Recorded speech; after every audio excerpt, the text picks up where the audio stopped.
What's that? I know. Good morning, everyone. Thanks for coming out this morning. To those here in the room, those that might be watching online or reviewing the video from at a later date, this is the regular Board of County Commissioners meeting for February 14th, 2024. Before we call the roll, Sean, could you provide an invocation and lead us in the pledge, please? Yes, sir.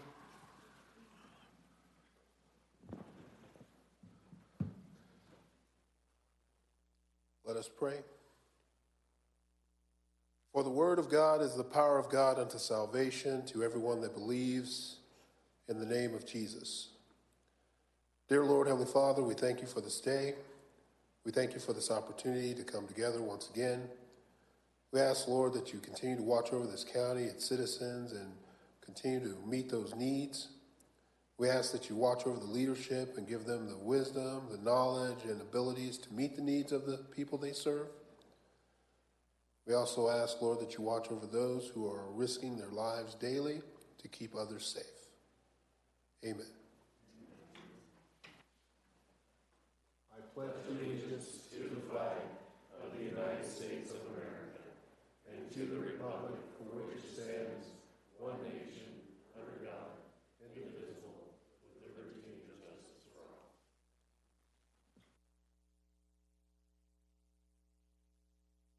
Thank you, Sean. Rhonda, could you call the roll, please? Commissioner Thayer? Here. Commissioner Richardson? Here. Commissioner Schroeder? Here. All righty, first item of business we have is approval of the agenda. I'd accept a motion. Mr. Chairman, I move that we approve the agenda as presented. Second. Okay, we have a motion and a second, and in order to keep a promise made to some young singers from Simla, all in favor, please say moo moo. Moo moo. Moo moo. We have adopted the agenda. First item of business we have is the consent agenda. I'd accept a motion. Mr. Chair, I'd like to make a motion to approve the consent agenda as presented. Second. A motion and a second to approve the consent agenda. All in favor, please say aye. Aye. Aye. Aye. Motion carries. All righty. Elected officials, department head, staff reports. Rhonda, do you have anything for us? No? Have any staff reports today, Sean? No. Okay. Well, this is our first regular meeting after the yesterday was the 150th anniversary of the county's founding. So for each of the meetings this year, we've asked the clerk to pull information out of minutes from 150 years prior just to see what was going on. So this is from the minutes from February 13th on the actual founding date of 1874. An active legislature of the territory of Colorado. The county of Douglas was divided on a line running north and south through the center of Range 65 west of the principal meridian. The county of Elbert County was created out of the east end of Douglas and the north 18 miles of Greenwood County, running the entire length of said county east and west. So at that point, the county went from our current western county line all the way out to Kansas. Colorado Territory Governor Samuel H. Elbert appointed commissioners Henley Welding as the chair, Joseph Grogan and George Ox before the county, the Douglas County Notary, whose name was P.P. Wilcox, located at the designated temporary county seat of Middle Kiowa. So, as we said, just like all other temporary government programs, they continue forever. So, other appointments included Elijah Clark as the clerk and recorder, P.P. Wilcox as the attorney with a fixed salary of $400 a year, Frank Willard as the superintendent of schools, Albert Gleason as treasurer, John Mather as coroner, and Alexander Barron as sheriff. And at the end of that meeting, the commissioners instructed the attorney to procure a suitable set of books for the county and the necessary stationery for the county officers. So that was the business of the day 150 years ago. But with that, we'll now open for public comment. If anybody has anything they'd like to bring to our attention today that's not covered on the agenda for the day, we'll take that now. We do ask that you keep your comments to 3 minutes, provide your name and address for the record. So I'll open now for public comment.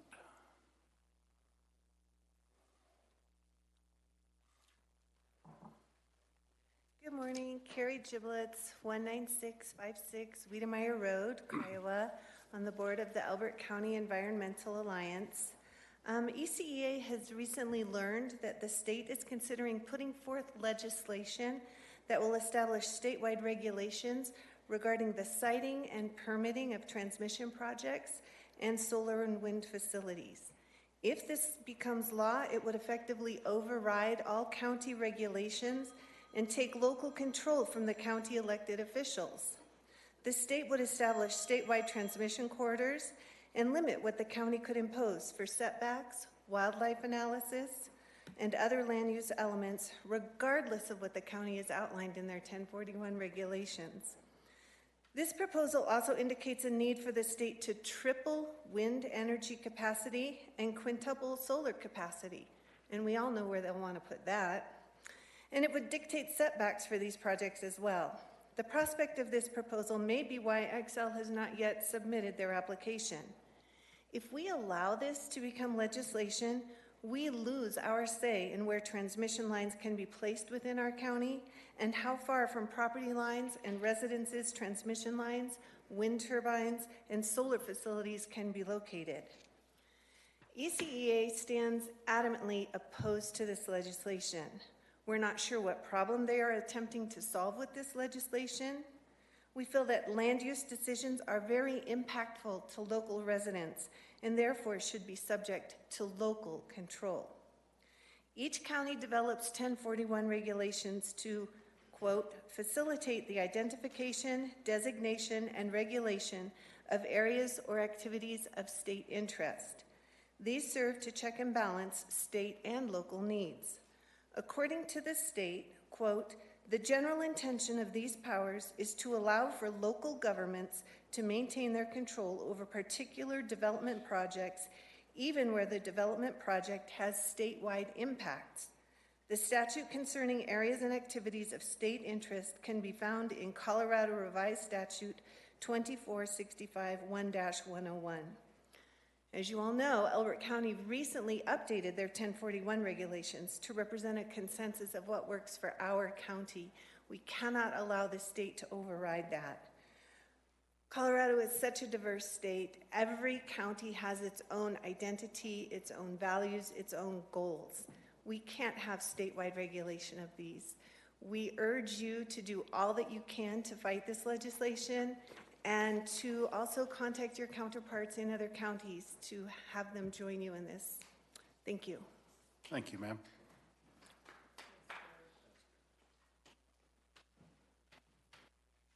Don? Morning, Commissioners. Don Gray, 16,000 Highway 86. To build upon what Carrie just spoke to, we'd like to ask the county if they would reach out to Colorado Counties, Inc., which is a nonprofit organization. I believe you're members of it. If you could reach out to them. It came to our attention that the El Paso County Commissioners had no idea this legislation was even coming down. So if, as member of the CCI, if you could reach out to them and expand this throughout the state so all the counties are aware of what the changing legislation would do impact on each county going forward. Thank you. Do we have anybody else that would like to make public comment? Sir. Hello, Commissioners. Chuck Hughes, 19753 Wiedemeyer Road in Elbert County. That's Kiowa. I second what Carrie said and Don said. You know, it's really escalated to a level that I didn't expect this to. That bill that Carrie described, thanks to Carrie, I read a draft of that bill. It's atrocious. And as a citizen, I can't state strongly, I want the power for our local issues here, not Denver, not Washington, D.C. So I not only urge you to do everything we can to fight it, but how can we fight it? Because here we are in an election year. Senators Bennett and Hickenlooper sure aren't going to help. They're on that dastardly point of view that our founding fathers 200 and some years ago wanted to get away from, as in a King George V or whoever was the monarch in 1776, consolidated power, wanted power over the colonies, and we had a revolution. I just think we need to really have a high-powered plan, and it ought to be on everybody, all the red counties in Colorado, and probably every red county west of the Mississippi, or maybe the whole country.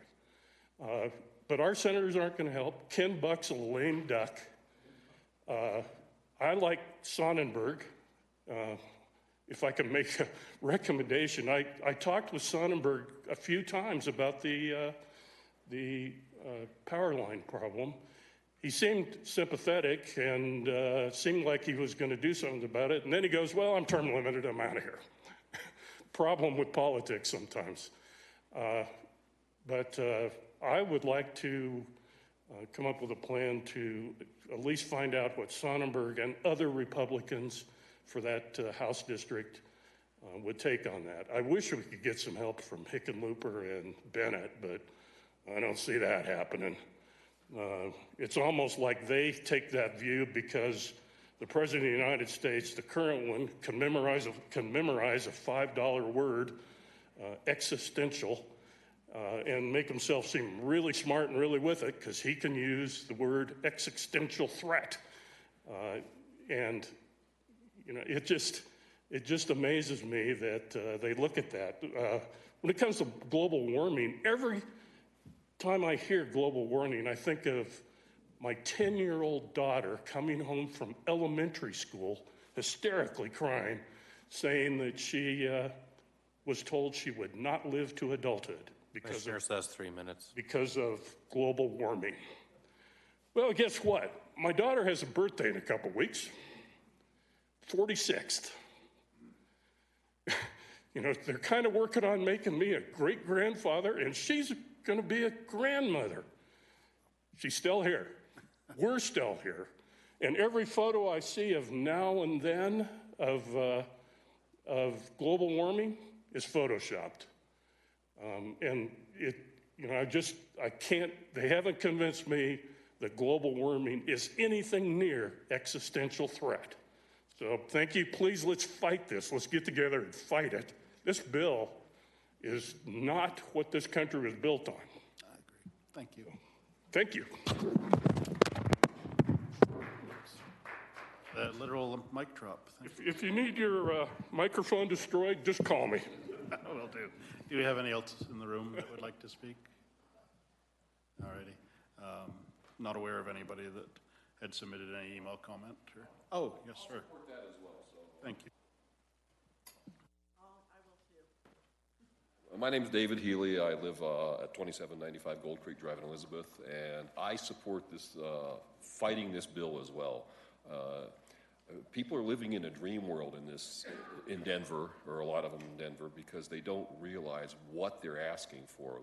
Just look to Europe, who is several years ahead of us on this energy transition, which is a fantasy, really.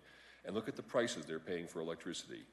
Germany, which now has enough so-called renewable energy to actually to run the whole country.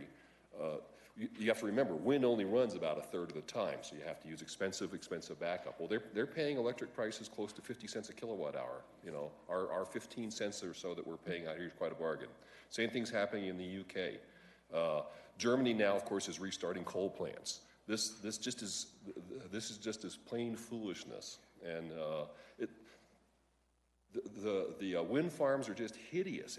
Drive out towards Lyman at night and look at all the red blinking lights and all this stuff, And then I was up in the backcountry of Wyoming just last year, where they were wiring the power lines to get the wind turbines wired up, And I couldn't believe there were several 18-wheeler flatbeds with massive cable spools. I mean, there's a lot more than just the windmills.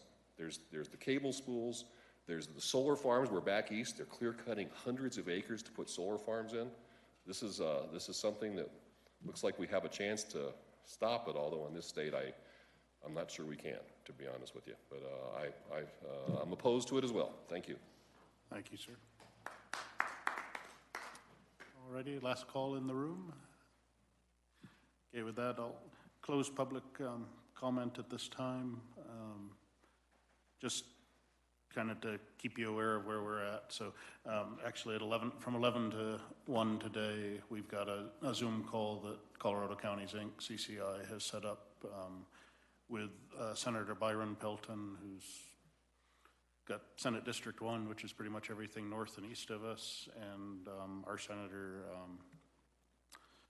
Rod Pelton, Senate District 35, which is ourselves, kind of down to the southeast corner of the state. So I'll put a call in to the folks in El Paso to make sure that they know they're not within either of those Senate districts, but CCI will be pushing back hard on this as an entity. We as your commissioners will as well. Obviously this has gotten a little crazy. I think what's been shared right now is not yet a bill, which makes it a little bit harder. I believe it will become a bill. I believe the sponsor will be Senator Chris Hansen. So if you want to reach out to him and let him know you think that's a bad idea, please do. I would also recommend reaching out to the leadership in the Senate and the House on the majority side, because they're the ones that decide what bills get assigned and where they go in terms of committees. If it comes to an actual bill before committee, we'll certainly be testifying on behalf of the county, and I would urge any citizens that have any strong feelings about this, and I know we do, to testify as well. You can do that in person at the Capitol. They also allow testimony via Zoom, so we'll kind of keep everybody as informed as we can as this develops. In terms of the push towards green energy, I'm not sure if anybody had seen the papers over the weekend, but there is another bill likely coming that's sponsored by Senator Priola of Adams and a little bit of Weld County, and it's a Senator Jacques Lewis from Boulder that would end all oil and gas permitting by 2030. And then any permits issued by 2030, if not drilled by 32, would expire. So they've gone from setbacks to arguably taking the mineral rights of every citizen in Colorado that owns rights. Anybody receiving royalties, anybody who had hoped to or does lease their property for oil and gas exploration, that's rendered useless and worthless if this were to pass. So that one we've already sent our thoughts on, and they are not positive thoughts to the two that are likely sponsors. And if that becomes a bill, we'll certainly follow the same process to work through. Back on the proposed bill on taking away local land use authority regarding renewable energy,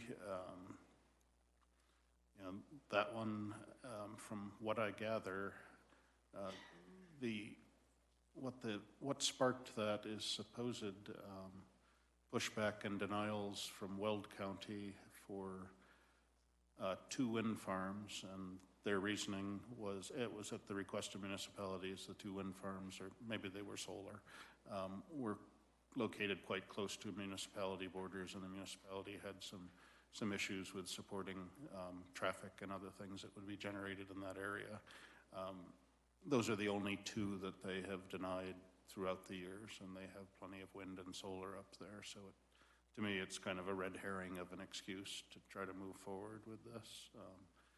Washington County, in their 10 and 41 process, set a 1-mile setback for wind farms, but it's a big county, so there's still place. It's not a denial. And then Mesa also issued, I think, one of their first denials for something, but again, under the laws that are in place, and we've discussed this in the room quite a few times, that if something is denied, then they can take that denial to the PUC and try to overturn it, or they can take it into the courts and try to overturn it. And the applicants, to my knowledge, haven't done so, so they must be satisfied with the reasoning for the denials. But obviously there's some folks up in Denver that maybe don't use reason in their decision making, and that's unfortunate. But we'll keep everybody informed as this moves forward, or hopefully celebrate the end of it quickly. If there's anything you'd like to add? No? Okay. Well, thank you very much again. Moving on to discussion items, the first item we have is the annual Pines and Plains Library District Report. For those that may not know, so the Library District is a separate local government unto itself, but unlike most other local governments, the trustees that form the board aren't directly elected. They're nominated and appointed by this board. Again, because of the not kind of direct tie back to the citizen voters, statute also requires that the library board bring forward an annual report on the state of the trust. So that's what we're here for today. Susan, the floor is yours. Hey, good morning. I'm Susan Byrne, the director of Pines and Plains Library District, and I'm happy to be back here in front of you again, and I can't believe that it's been a year. It's amazing, time just flies, and I feel like we've been really able to accomplish a lot of things last year. So I wanted to just highlight a couple things. I know the big question that you always have for me is, what about those reserves, and what about that building in Elizabeth? So that's what I wanted to start with. So over the past year, we've been working with a consultant on our community needs assessment, and we'll be getting that final report in the next couple of months. So the consultant has looked at the statistics for the county, looked at the library, compared us to all the libraries in like about a 250-mile radius. He met with focus groups, and he met with key informants throughout the community. And what he heard from those key informants is that people are pretty happy with our services from the library, and especially our ability to get materials or books from across the state. And that's something that's really even newer for us. We always were able to get them through our catalog, through the libraries that participated in our online library catalog. But now we are part of Prospector, and so we can get books from Denver, from all of the major areas, and people just have to use their computer to request them. And we also heard, our consultant also heard that people want more opportunities to gather and connect as a community, and that's really important to us as a library. And so as we go forward with planning, the next stages will be using our reserves as we plan and move forward. So this last year was kind of like information gathering. What is it that people want? What is it that people need? What is our current situation? Next year will be, or this year actually, 2024, we'll be thinking about where we're going to go from here. And then just another kind of a little bit of history, one thing that's been really successful for us. We're really excited to participate with Elbert County's sesquicentennial, the 150th, and was glad to be here for that event last night. We're super excited to participate with the train ticket program, and we've actually based our summer reading program all on the history of Elbert County, so that's really exciting for us. Our summer reading programs participation from 2022 to 2023 increased 67%, and so we're also looking forward to a good participation this year with this special program that we're doing. Just in general, our circulation is up 13% over last year. So y'all have your memo in your packet with our annual report. I don't know if I need to go through that with you. If you have any questions about it, just bottom line, our revenues, actual revenues in 2023 were about $1.4 million. Our expenses were only $992,000, $993,000 if you want to round it. And then our reserves at the end of 2022 were 1.6 million, and at the end of 2023, 2.1 million. And so that is money that we're saving towards this planning that we're doing for improving our library facilities throughout the county.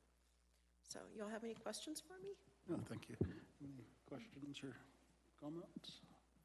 You said you're having an outside study done to help Right. plan for the future. Uh-huh. And you've got a nice cash balance now. Before you get that study, have you given them any direction of where you want to go? Absolutely. We've talked with, so our consultant he's actually completing his study, so we'll get those results in the next couple of months. And so we've been talking with him about, you know, what our vision for the future is, and it's basically what we're hearing from our constituents as well, is that people want places to be able to connect in the libraries. And so we're looking at, you know, how can we best use our libraries to provide a gathering space for folks throughout the community. So that's one of the really key things that we're looking at. Just a few things here. Just to confirm, last year I asked about the policies of outside events, make sure they were appropriate for our community, and we were sure that was the case. We just want to verify those policies have not changed. Yeah, absolutely. So when we're selecting our materials for the library, we have what we call a collection development policy that we follow, and we're taking in mind, you know, what it is that the residents of Elbert County need. What are they asking us for? What are they wanting? And so we follow that policy when we're selecting items for the libraries. Thank you. Also, kind of piggybacking here on what Commissioner Thayer said, I looked ahead at the approved 2024 budget and some of the things that were there. This consultant, did he or the consultant agency give any advice on salaries for the employees of the library? Or that was not directly, I mean, we don't have the final report yet, so that was not directly included in that. So, and maybe Mr. Krennic could be better answer this, but I don't care where the answers come from. Looking at 2024 budget, see a 13% increase for library directed salary. We also see some pretty good increases in library service leads and library service technicians. Is the percentage of raise uniform throughout all of the employees, or is there? It is not. It's a range. We had a bit of a raise between 2021 and 2022 and 2022 and 2023. So we've just been trying to bring people up to kind of where they should be for this location and for for the community that we serve. And so that was just done internally, or wasn't an outside study on comparison with other libraries? Or? No, I did. Yeah, we did. It was part of that. We used data from all across the state, and we also had access to national data as well. Looking at that doesn't really apply to us in our county nationally, but definitely looking at the state data and where we are with that. Where those came down. Okay. Then the other question I have is we looked at the 24. I looked at the 24 budget again. The balance, total fund balance increases by almost 800,000 again in 2024. Right. Was there any talk at all with the legislation in place to give any mill levy relief to the citizens, or was it such a priority to keep building this fund balance for the future growth? So we brought, with every step of this whole process, I mean, we went through kind of we're waiting for this to pass, then it didn't pass. Through every step of that, the library board has been discussing that and talking about the ramifications of what we're taking. And I think with we ended up with less than what we had anticipated, but this is definitely a priority for us to look at improving improving the facilities that we have. I mean, we've got holes in the carpet and runs in the carpet. So there's a lot of things that we really need to look at. That's just an example. Okay, thank you. I appreciate it, and I know we'll probably continue to ask the same types of questions. I do you have 2 trustee terms that were expiring? Right. Or that have expired? Yeah, the trustees are still working on that. Okay. So we'll get back with you about that. Okay, I appreciate that. Sure. Thank you much, and thank you, Mr. Great. Krennick, for coming out as well. All right, Thank you. thanks so much. Alrighty. Moving on to community and economic development, we've got a discussion of contracting services with Safe Built to augment the capacity and I believe using some of their software. So Mark, the floor is yours. Thank you, Mr. Chair, commissioners, staff, other elected officials, and fellow citizens. I'm Mark Dedenrader, Director of Community and Economic Development. Here today to update you out of the building department. We're looking at contracting with Safe Built for building department support services. Safe Built, they've been around since 1992, and they provide building department solutions for communities in Colorado and across the U.S. The first item is a software tool. It's called Community Core, and we've had a demo on this software. They have 3 modules. The main modules it's actually called Community Core, and it's designed to track permits and track inspections, track projects, manage contractor licenses, assess fees. You can collect payments, generate reports, which is a great function that we need. We're also looking to incorporate a customer satisfaction survey into this. This is also a tool set up to assist zoning compliance in addition. The public-facing portal, which is, to me, one of the most exciting aspects of this, it's called Community Connect. And, this is where community members, contractors, they can, get online and, what a concept, apply for a permit and track them and upload plans, view results of any kind of inspections, and of course they can make payments as well with that. The third module is called Inspector Connect, and as you might imagine, this helps inspectors. And what's great about this one is it'll help inspections out in the field, and being able to use your mobile devices and connect. If you don't have connectivity, then you can do the work in the field as needed, and then of course upload when you get back to the office. For the software, it's about a 2-month rollout process, and of course we can do some tailored functions, customize it as needed to work for us. The cost is $49,000. There is a legacy data migration cost of about $10,000 to $15,000. So that $49K, again, that's for the first year. That's for 5 users, and then each additional user would be $1,500. The annual subscription, so thereafter, would be $7,500, and then the same for that $1,500 per additional users. The Safe Build company, they also can assist us with plan review and inspections. The plan right now would be to use Safe Build for re-roof inspections. These are electronic. Currently, our department is about 2 to 3 weeks out on the re-roof inspections. Ideally, we'd like to be right around that week time frame. That level is optimal. So Safe Build could immediately do 10 to 20 a day for us. So that would be very effective. For plan review and for in-field inspections, the goal, at least for present day conditions, would be to have Safe Build just on call and use them on an as-needed basis. We do feel like it's very important to establish internal triggers, though.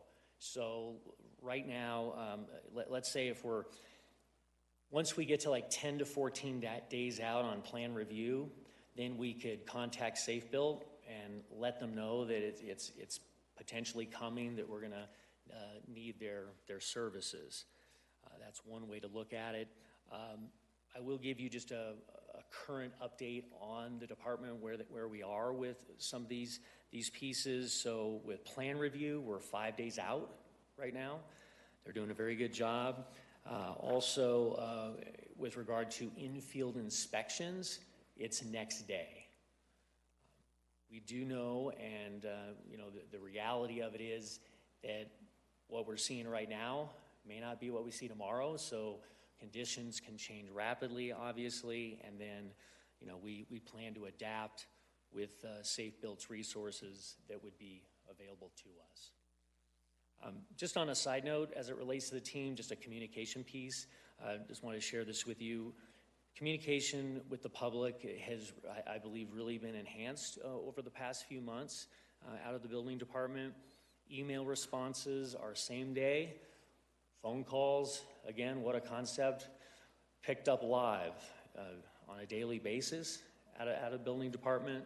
And then if, for some reason phones are tied up and voicemail is left, then those responses would go back same day as well.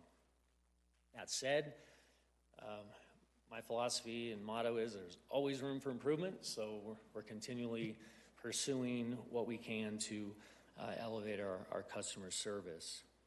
Back to Safe Built, we would like to get your support for this to move forward with a contract. If you have any questions, I'd be happy to respond. Thank you. Any questions or comments? Well, yeah, if I understand what you just said correctly, through the last year, we've had a lot of criticism of this department because of the lack of timeliness of responses to the public and the permitting and those kind of things. Could you give us a comment of how this material, contract, or department philosophy is being enhanced? Yeah, thank you for the question, Commissioner. Communication, people around me that know me, I say it all the time. It's the number one piece to success in really whatever you're doing. It's the foundation. So that pertains to our departments, and this one in particular, the building department. What's really going to be good about this Safe Built software in particular would be the ability for the public to see what's going on in real time with an application for a permit. I think that's just the first, we're currently using more antiquated type systems, and this would prop it up and take it to a next level. And the public, they want to be able to get answers and responses. So having this software would enable them to do that first, and then second, just on a philosophy basis, as I mentioned, we're responding to emails and we're picking up the phone. It's just basics, right? So I'm really proud of what the team's doing, and this additional support would be amazing. And further, on an as-needed basis, as I mentioned, you flip the switch and we can get additional resources deployed, so to speak, for plan review, for inspections, and keep things on track and deliver the work to the customers, the public, in a timely manner and what should be expected, and that's the positive. No, I really appreciate this report, and I look forward to seeing how this enhances what you're doing with you and your team. We really appreciate that. I really like the idea of having some resources available to assist and not to replace, but to assist and help when we get overwhelmed. I continue to go back to my experience at the clerk and recorder's office. We have ebbs and flows. There's times that are really busy and times not so much, but in anything, it's hard sometimes to catch up when you've had a big influx of work all at once. and to be able to have a resource to help get that caught up, I think is a tremendous benefit to you and your staff, but also to the citizens that we serve. And so I look forward to this. I'm glad to hear communication is improving, and we just are very thankful that you're leading the helm there and making the changes. So thank you. Thank you, Commissioner. If I may add, just again to reiterate, just it's paramount and incumbent upon us as a department to establish, again, those internal triggers, right, to know and get ahead of it when we, and ask for help when we need it.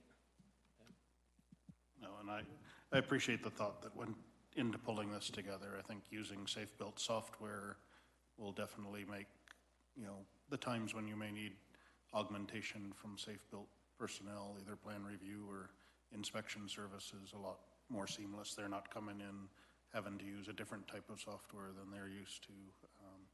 In terms of support, I think you have that from the board. I believe this comes under the heading of professional services, so it's something the county manager can approve, and certainly at that price point, it's a county manager approval. If there is something on the software side or fielding that piece needs to come to us, then let's get it on consent at the next meeting so we can move forward. And again, appreciate the efforts of the building department staff. What we hear about often is the outliers. So, I mean, if we're down to an average of 5 days for plan review, I'm sure there's still some outliers. Those are the ones we hear about, but having the software to be able to collect that data over time and then be able to focus on, okay, what are the hanger queens, what are the outliers that we need to get to is very important. Well, like that center of mass doesn't keep drifting to the point where we are realizing we need help long after we need help. But I know you guys dug yourself out of a very deep hole of re-roof and hail damage permitting this summer. So paying for this and investing in future efficiency, I think, is really a good use of our taxpayers' dollars. So thank you. Appreciate it. Great. Thank you, Mr. Chair. Thank you, Commissioners. We will work directly with the county manager and pursue this contract. Thank you very much. Thanks. All righty. We got a variety of topics today. The next is a discussion of finance policy updates, and it's generally a early in the year time to look at our major policies to make sure they're working for us, and if there's statutory changes or other things that have taken place to integrate those in. So I'll turn this over to you, Bart. Sure. Yeah, we are in the process of updating our policies. Right now for finance, we have done a couple of other policies that we've updated prior to this year. But we are constantly keeping notes of things that need to be updated, and that could be with regard to new legislation, a particular court case that was decided. There just may be a better process that we've come across that we want to implement.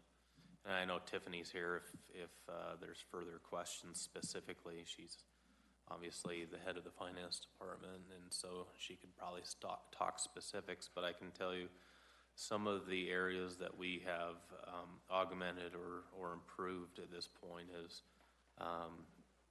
specific to the bid process. We've tightened some things up on internal controls and use of financial instruments, those sorts of things. And so the areas where there's been room for improvement, we have made those changes. The policy has been distributed to the department heads and elected officials so that they can have a look at that. If there's questions or additional recommendations, we'll be looking for those prior to implementation at our next BOCC meeting is what we're looking at. Thank you. Comments or questions for staff? Just one question. Is there any material change in here that is significant? I think one of our goals is obviously to be as transparent as possible because we are using tax dollars. those need to be counted appropriately, used appropriately, and the bid process is something that we ensured is more transparent, more public, very clear as to what that process is, and with regard to the opening of the bids, how they're submitted, that sort of thing. It's much more clear. I think it was pretty straightforward before, but it is, again, the focus and emphasis on transparency so that it's easily understood what's being bid for, or what the bid is related to as far as a service or a good, and the opening process and the issuance process or the award process. Anything else? Okay. Yeah, thanks. I was going to say, if we don't get any substantial comments or other things that, excuse me, as we distribute it to staff, if there's questions that generate change, let's hear about them at the next meeting. If not, and people are comfortable with the changes that have been made, let's get this approved and on the street. So.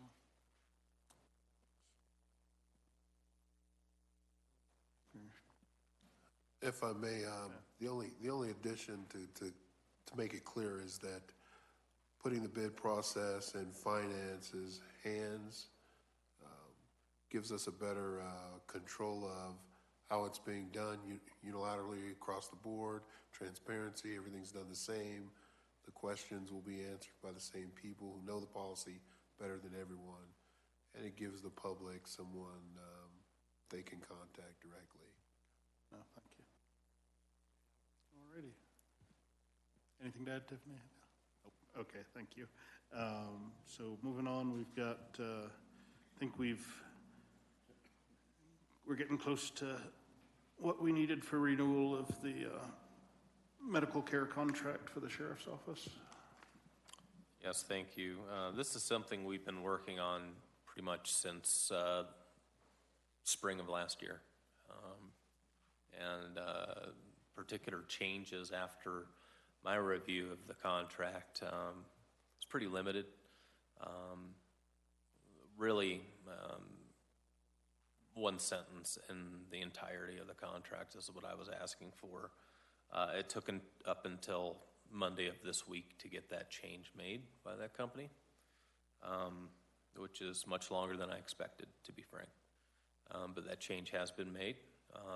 That is in conformance with the language that I requested.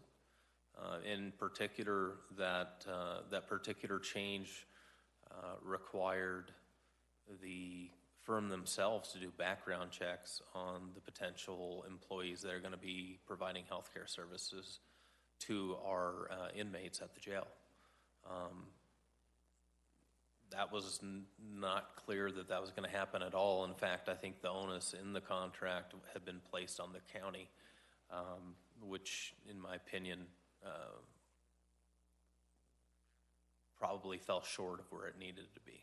And so that change was made. We have received what I think is worth moving forward with and with adoption. So that is my recommendation at this time, is to adopt that particular contract with that change. Questions or comments? Yeah, so if you guys don't object, we'll sign this and get it in place, and we can ratify at our next meeting. It's never a comfortable feeling to be out of contract. They're still providing services, but as we have a mixture of inmates that have been, judged guilty, or those that are innocent waiting trial, we're responsible for their care. And if I don't want to have any confusion, any problems, if when we're holding people against their will, whether they're rightfully held or not, we're responsible for them. So thank you for keeping after this and getting it right. I don't think we're at quite that place on the methadone treatment contract, though. Thank you.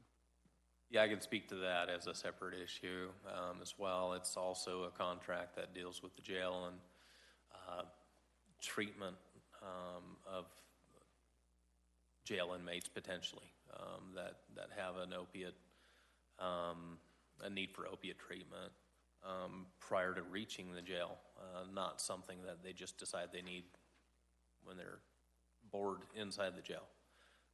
But that particular treatment is something that we had in place earlier.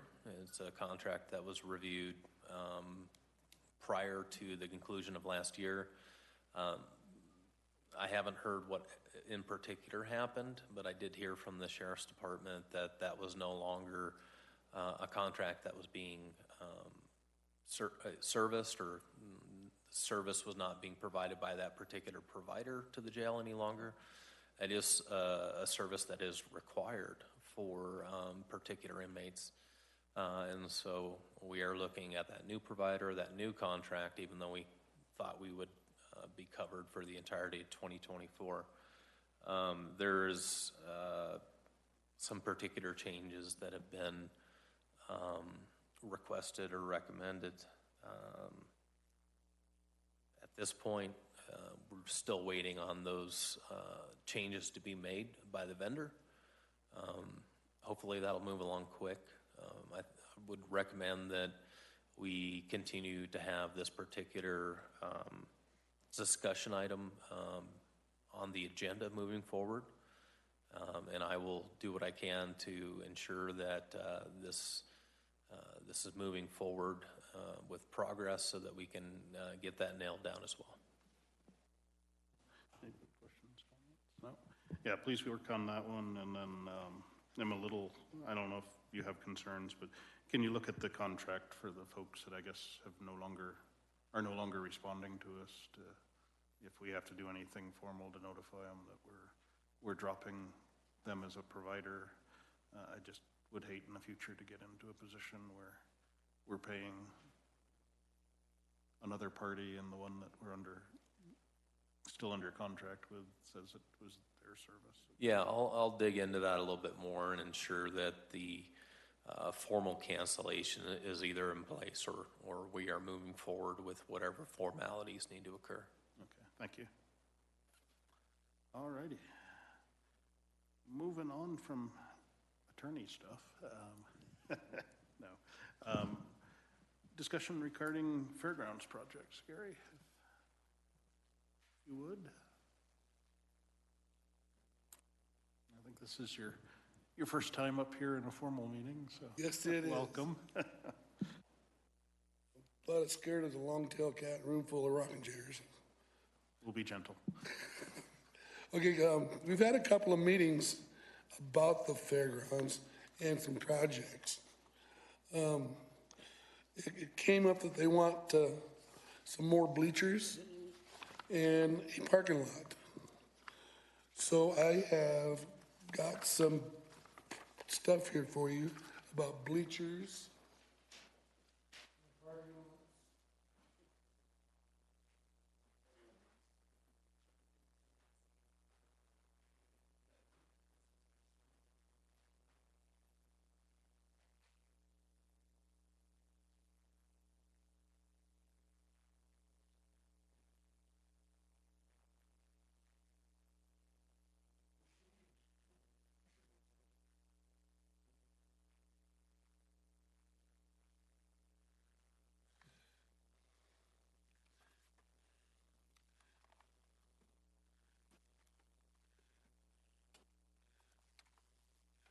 Again, here's the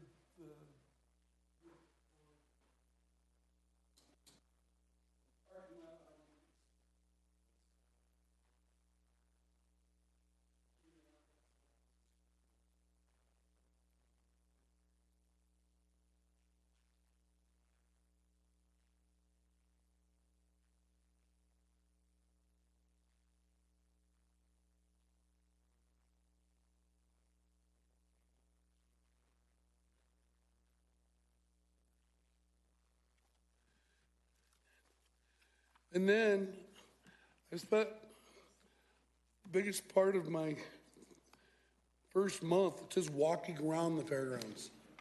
My background is building maintenance, 45 years. There hasn't been a lot up there. So I got a hold of a couple of contractors I've used a lot in the past to help me. We spent 3 days up there walking every building, I guess you call them the small animal buildings.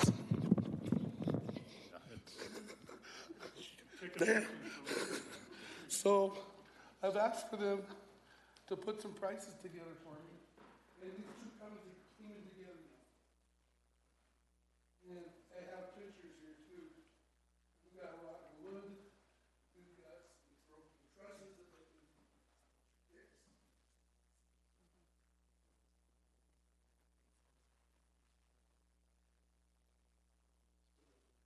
I'd like to get started on these as quick as I can to get this fairground buildings up to speed the way they're supposed to be before fair gets here. I want my projects done a month before fair starts. Because fair is going to be very busy being in the 150th year.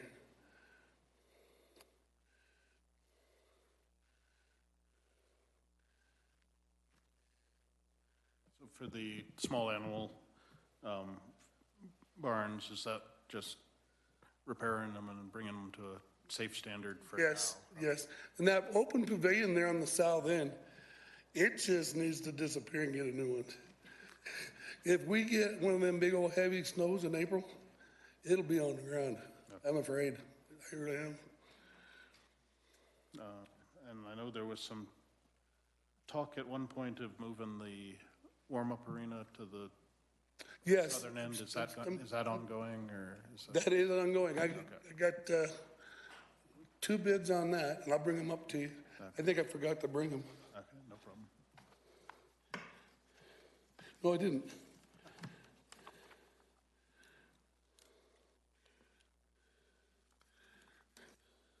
Here it is.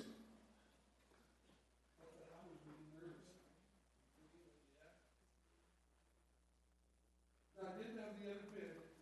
It's $10,000 higher than this size.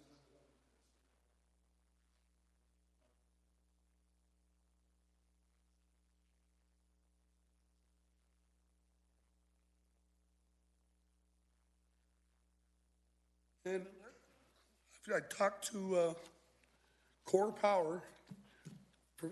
I can't see running power lines all the way down through that fairgrounds. Down the southwest corner, there's a transformer pole. Core said we can tie in it. They'll give us a 75-foot slack span to a service pole. They said they'll have their engineer get a hold of me, and I haven't heard back from them yet. But the electrician that we use, he was supposed to give me some sort of a pricing, just a general ballpark figure what it would cost to wire up in all those new LED lights on that end.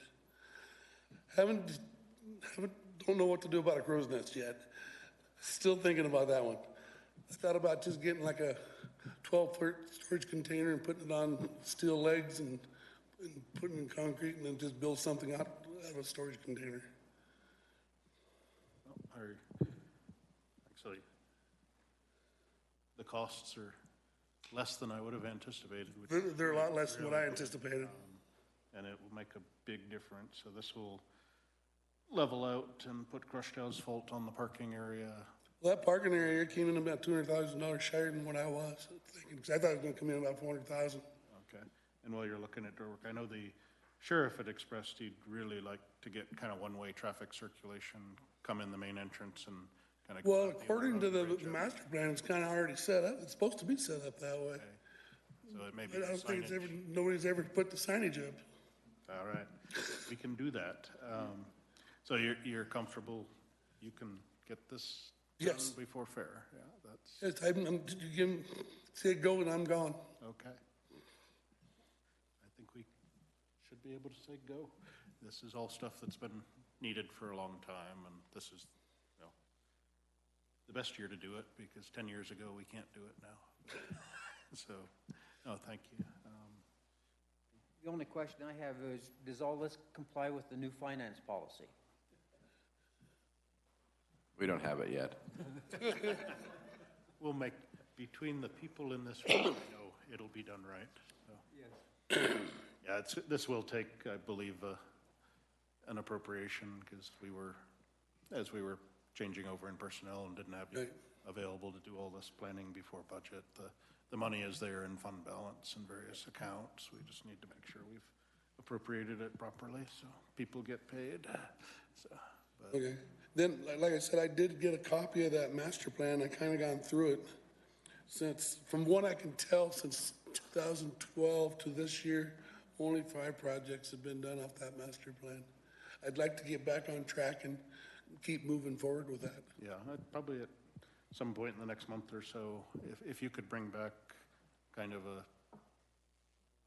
kind of your master project list phased out over time. Well, I got one getting ready to start in Agate. I'm gonna have to come talk to you about that maintenance shop out there is in really bad shape. And I was talking to Monty about it yesterday. I got 5 phases I want to fix that building up in.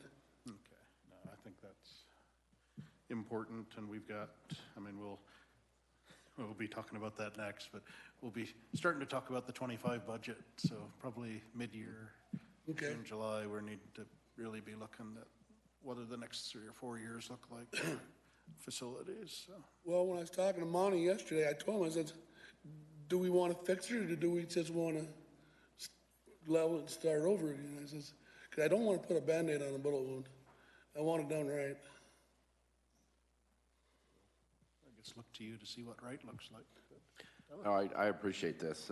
We have been having several meetings on the fairgrounds with some citizens interested in the fairgrounds, as well as internally. And this has been going on for a few months, but to see some action and hard things is pretty exciting. There's been a lot of concern over the years in the fairgrounds and a lot of talk, but you're on board and we're getting things done. So I really appreciate that. And, just to reiterate, that we have had the conversation on the finances and where these upgrades could, different funds that could be taken from, impact funds, et cetera. So the money's there. We can get it done, and it's not going to be a burden on our finances, and it'll be a great enhancement to the fairgrounds. So thank you very much. Okay, you're welcome. Thank you for the chance. Yeah, I just would add, and it just made me think, there are several organizations that do have some funds available. Yeah, I found that out Ashley, through these meetings. that long-range plan, so we can get ahead of grant cycles and amplify the money we do have with other people's money is important, so. Oh, well, I was looking at the drainage survey, and I think we can do that in-house. We'll have to rent a track hole and put some French drains in, but I think we can do that all in-house and save some money right there. Okay, that'd be good. We'll probably find some power and water lines. Don't say that. I mean, I know it's been a constant. Every time we dig, we find something we didn't know was there. It's been I know a lot of effort over a lot of years to keep the fairgrounds operational, but the documentation of what's been done over time was maybe spotty at best. So, but thank you so much. Anything else? Nope, I think Okay, thank you very much. Thank you. All righty, and as I mentioned, next up we have discussion of our Commissioner's budget guidance for 25. So it always seems like we're working in about 3 years. Our audit for 23 is ongoing. We're in the middle of 24, 2 months into 24, and it's time to start thinking about budgeting for 25. So generally this is the time of the year that we as commissioners put out kind of just broad guidance of what we're looking for and the bigger picture things that we're trying to get accomplished for the next budget year, and that kind of drives some of the planning for this year. So that's in the packet. Would like to get it out to all the offices and directorates over before our next meeting, just to see if there's any comments or questions. It's generally, as we've sent out in previous years. Obviously, we want a balanced budget, and then we want to do a whole lot of things within that balanced budget. But it kind of sets some of the assumptions for increases in inflation for various medical coverage, insurance, workers' comp, what we're looking at for population increases, and that may drive, you know, assessment techs, DMV clerks, et cetera, as we go forward. This year, definitely, we've been working with the sheriff for several years on what needs to be done with the Justice Center. I believe he'll be coming forward with a proposal this year to put on the ballot potentially for some improvements there that are long overdue. And then we have a requirement as a county to provide courtroom space, and the state courts are telling us that over the next 20 to 30 years we're going to need a couple of more courtrooms. So there is some work to be done there. Was just mentioned, the old public workshop, currently facilities has moved into there. We're looking at it also as potential space to be shared with a coroner's facility, which for those that don't know, our current coroner is term limited.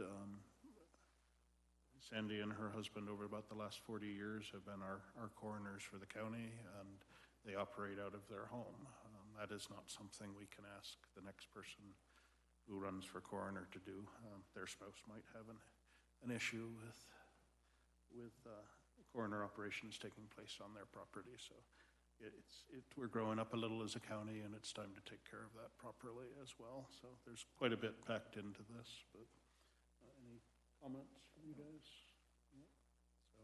So again, if we can just get this out to the rest of the staff for comment, and if they have any questions specifically, or there are large projects that they're seeing that need to get going on. But we certainly do need an update of our facilities master plan, probably mid-year, so we can start looking out on that. And I know Monty wasn't here today, but we had talked about updating the road and bridge capital improvement plan.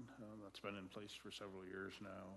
The flooding this year definitely interrupted about a year's worth of projects. So just to kind of take a look at that plan and also adjust with the rapid changes in cost since it was initially put together would be useful.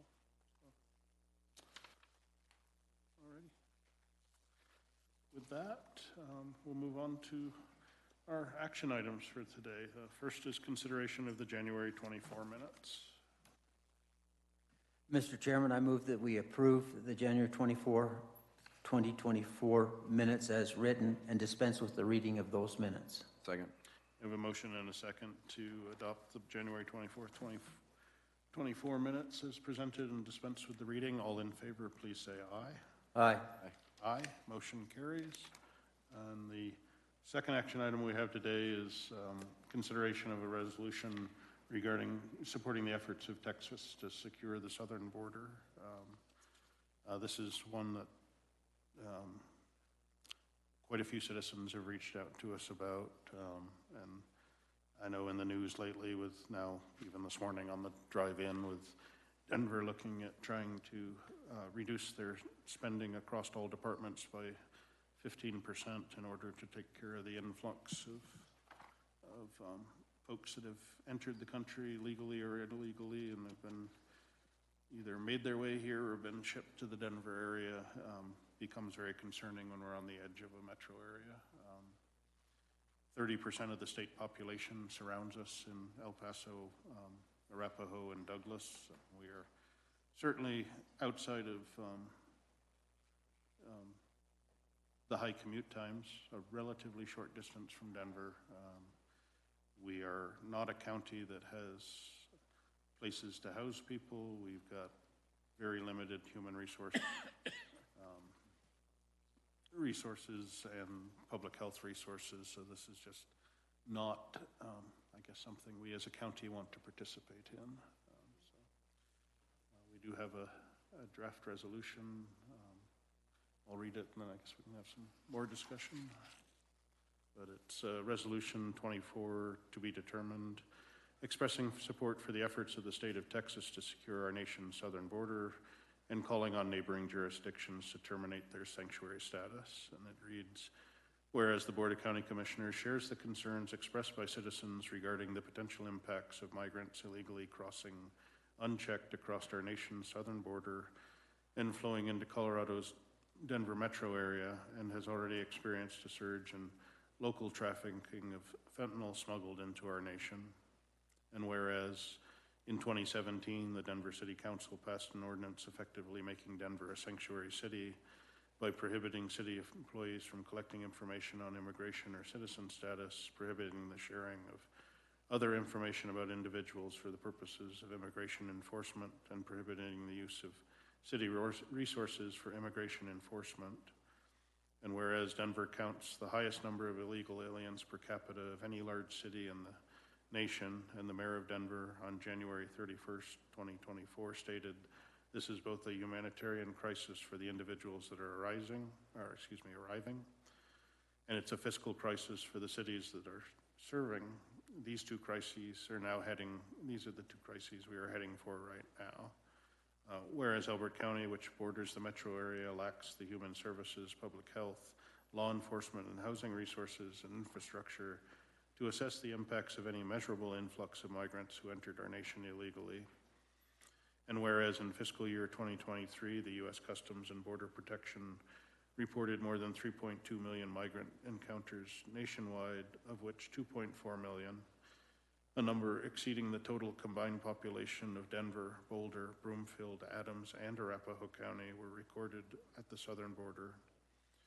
And whereas by July 23rd, the United States Customs and Border Protection reported that it experienced more than 7 million encounters with migrants crossing the border since January of 21, a number nearly 20% higher than the total population of Colorado.